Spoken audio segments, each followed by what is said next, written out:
from weddingplanningfun.com, and I am here with Jack Barrows, who is a professional disc jockey in the Boston area, and he also does emceeing, and today he's going to share with us some pearls of wisdom, if you will, for wedding planning, and so that couples can get the most out of their party and celebration experience. So welcome, Jack. Hi, Sue. It's good to have you here today.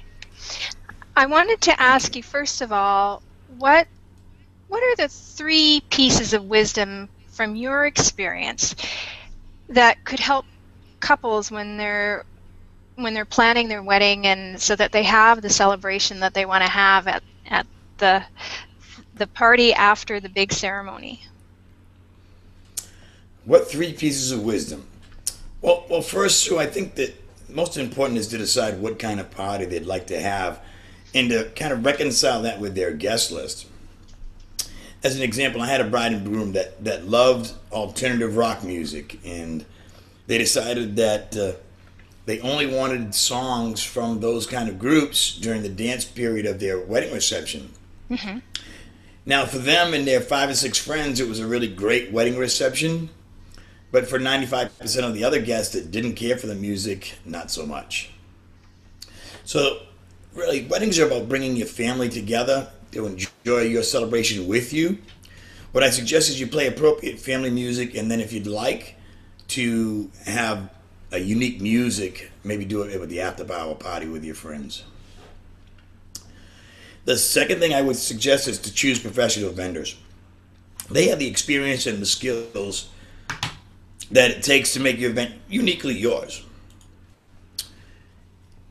Me personally, I review the wedding reception in general with my brides and grooms. Kind of go everything with them, giving them traditional ideas as well as some non-traditional, maybe something that's trending now the brides are growing, but basically give them a lot of ideas and choices for them the first time, so that once they sit down with me to plan their wedding, they have a little more knowledge. Mm-hmm.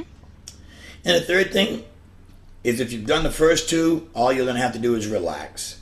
Let the professionals enjoy, let the professionals do their job and you enjoy your day. Excellent. Just as an aside, what are you seeing trending right now in terms of unique things? The biggest trend I'd say was the photo booth. Most brides and grooms are choosing to use either an open air photo booth, which is great because you can get as many people as you'd like in it, or a closed photo booth with the traditional 4 pictures on a strip. It's really a great way of sharing moments that you might not otherwise have captured with a professional photographer. Mm-hmm. Now, from your experience, what's the number 1 thing that can put a party off kilter? The number 1 thing, I'd have to say a poorly planned itinerary. And the reason is that if there is a delay, the meal is delayed, or one of the important attendants in the wedding reception is delayed, it can cause a real lull in a wedding. And if you've ever been to a wedding where it just seemed to go on and on, it gets very boring. Mm-hmm.